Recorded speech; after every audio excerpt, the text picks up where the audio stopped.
Hello, my lovelies. Hello, my beautiful souls. Welcome. Namaste. I'm Michelle Elizabeth, and today I'll be bringing you a tarot reading for the collective and general messages from the angels and ancestors, higher beings, whoever wants to reach out and talk to you today. So here we go. Brrr.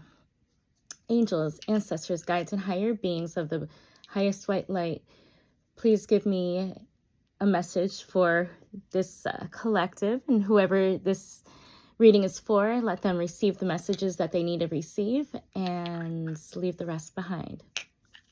Okay, so first of all, I'm hearing congratulations. Congratulations. This message is for someone who has been working really hard in life, not just physically, but also emotionally. You've been doing the hard inner strength and the spiritual strengthening exercises, and you've done a lot of shadow work, but you're still also working hard in your physical life, and you feel like, oh my gosh, when is it going to end? When am I going to finally see, the fruits of my labor? It's happening now. Congratulations. On the pre-shuffle, I got 3 things. 7 of Pentacles, the Fool, and King of Swords.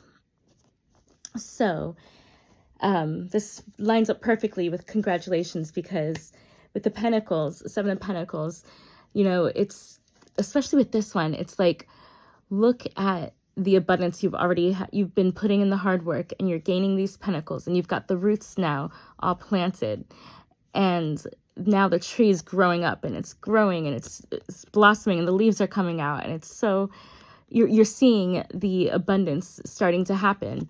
But it's time to pause, because you don't want to burn out. And before the fruit grows, there's still usually a little bit of time that happens. Sometimes when we're manifesting, we can get caught in a cycle of what? Why isn't it happening? I did this, and that, and it's not happening. But I'm hearing, you got to remember that everything takes time. There's cycles, there's waves, there's seasons. Miracles can happen, but a miracle at the wrong time takes away the miracleness. For example, if you wanted a particular relationship with a particular person, but then they still had some things that they had to work on, and you're like, okay, I'm manifesting them. Yeah, you could manifest them the way they are right now, and both of you get damaged in the meantime, or you could wait till they're fully healed and they've done the work they need to do, and then when you come together, it's going to be a harmonious union. Or it could be something where you want a specific job, but they're telling me to use myself as an example. I hate this. I don't want to do this. Okay. So they're telling me to use myself as an example. Okay. So all my life, I wanted to be an actor, actor, writer, model, just everything. I want to do everything artistic, painter. I just want to be, that's what I wanted my dream career to be, just following my dreams of whatever, but mainly acting was the big one. And then, because all of the other things can come along with it, but I've never gone for it. And then I always had one reason or another. Mainly it was, I got to be responsible. That's not how people make a living. That's not the responsible thing. That's only for a specific few people. It's not realistic. You can't make a living that way. I guess it's all stuff that people told me. But then I became a mom when I was really young. Well, not really, really young. I was 23, but by then I had already settled into that mindset of reality and stuff. But when I was a mom, I was like, nope, I can't follow my dreams because I got to be here for my kid. That would be selfish of me to do that. And So yeah, now my kid's all grown up. He's 18 and he just graduated high school and, well, he also graduated high school and college. He did he got his associate's degree while he was in high school. And so basically, even though I feel like my job of parenting is not done yet and I should be there for him, he's actually in a safe place and he's got his shit together. So really, there's nothing stopping me from going for my dreams. But at the moment, due to some financial situations, I had to move back in with my parents because, basically it's hard to, everybody moved to Florida and now the rents got raised over and over again and to ridiculous rates. And so I can't afford to live on my own right now. So I'm with my parents and now I'm catering to them and I'm not going for my dreams because they make me feel guilty about it and they're always stressed out and whatever and telling me and just my siblings say that I'm not responsible. There's just whole other drama. There's so much family drama and it's all weighing me down and I could just put that off. At first my plan was just to put my dreams off for another couple years and just do what I got to do to get by. But Spirit's been forcing me to get out of that habit. And I think there's a lot of you that need to get out of that habit of putting off your own needs for others. I don't know where they want me to go with this. Hold on. Oh, they're saying, okay, cycles. And first of all, the cycles. Oh, and that's a message for somebody specific about, like, you need to stop putting other people's wants and needs above your own, especially if it's a deep dream. If there's something not satiated inside your soul that you feel like it needs to come out, you need to get that out. But the other thing is, now, had I gotten my dream of becoming an actor way back when I was younger, like 25 years ago, the industry was really fucked up back then. It still is, but not as much. Nowadays, since the whole, Me Too thing and people started coming out and talking about how, women used to be pressured or it's just expected that women have to use their body to get ahead in the industry.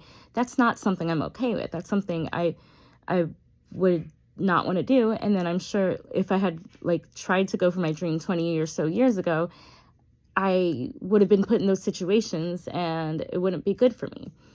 Either I wouldn't make it because I didn't want to compromise my morals, or more possibly I would have compromised my morals and hated myself for it and gotten famous, but then hated myself for it. So, the timing is right now. This is what divine timing is.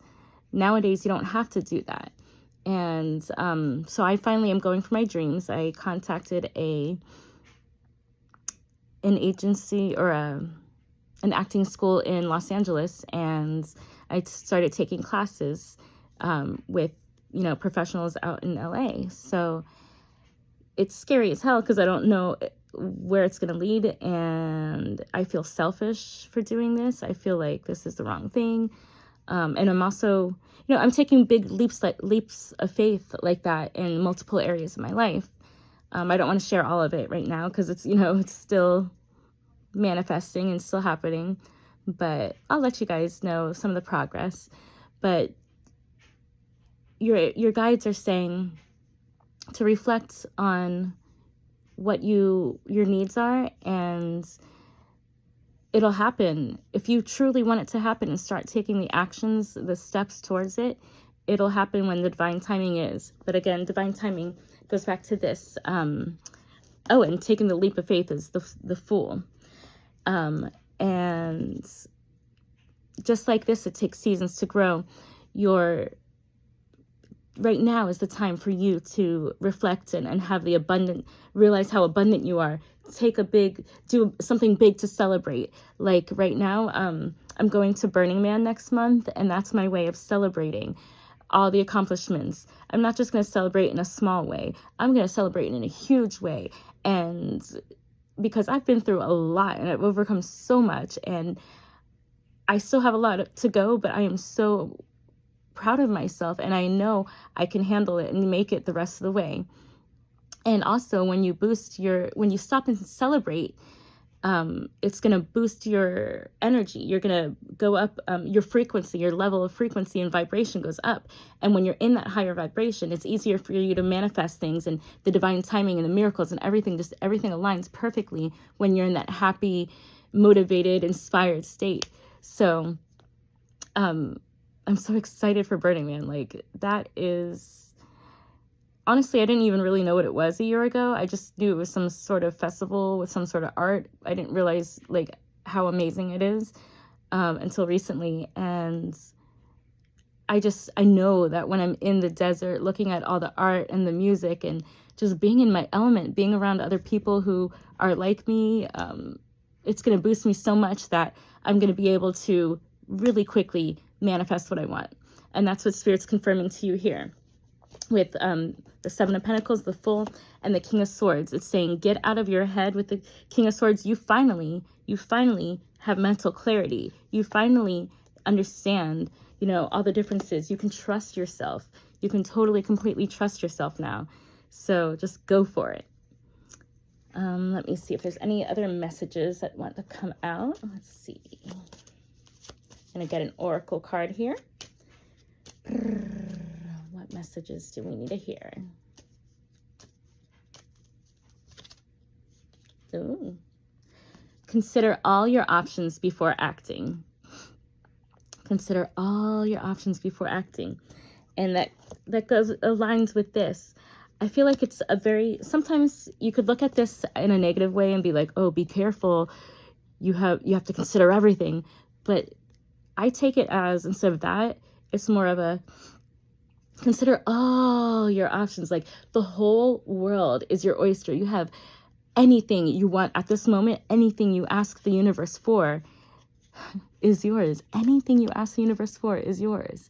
So what do you really want?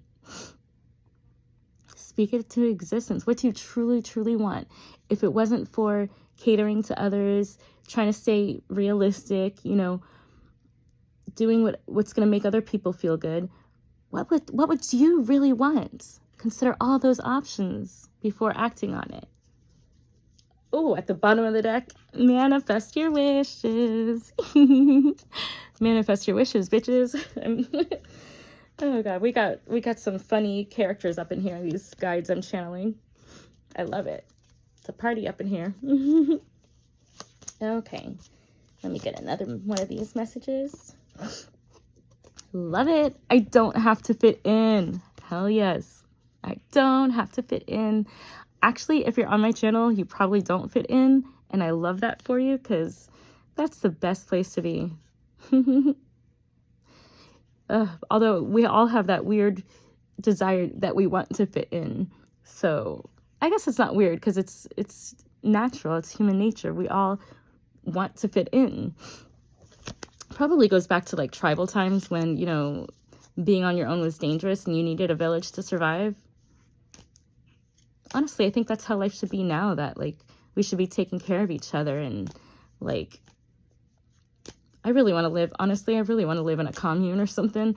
I don't want it to be some creepy cult thing, but like, I want to live in a commune. I want to be in a place where people are all there together to help each other out. And like, if I have skills in one area, but I'm deficient in other areas, I help the other people out, and they help me with the parts where I'm deficient. And we don't do it to get money from each other. We just do it to help each other out. And all of our needs and wants are met, and everybody's happy. Like, I know places like that exist. And actually, I'm so blessed right now to be working at a place that has those kind of values.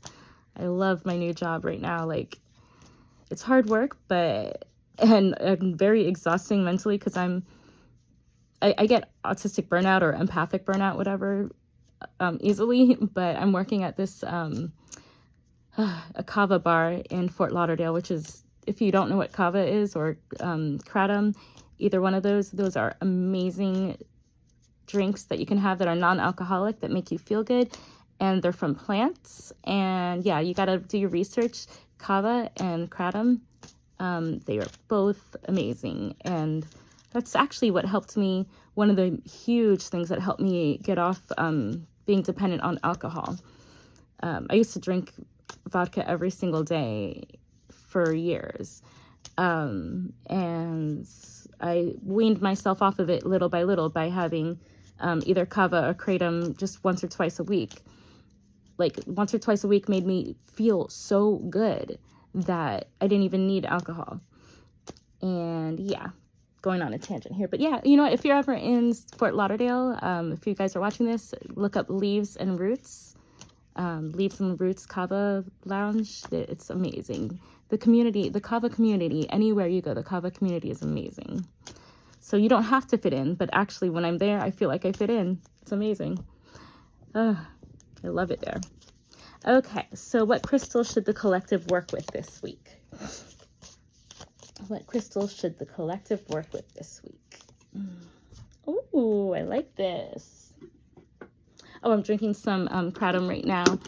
This is a mixture of peach mango white strain, and then what's the red? Oh, red is, and then a mixture of that with the red strain hibiscus dragon fruit flavor.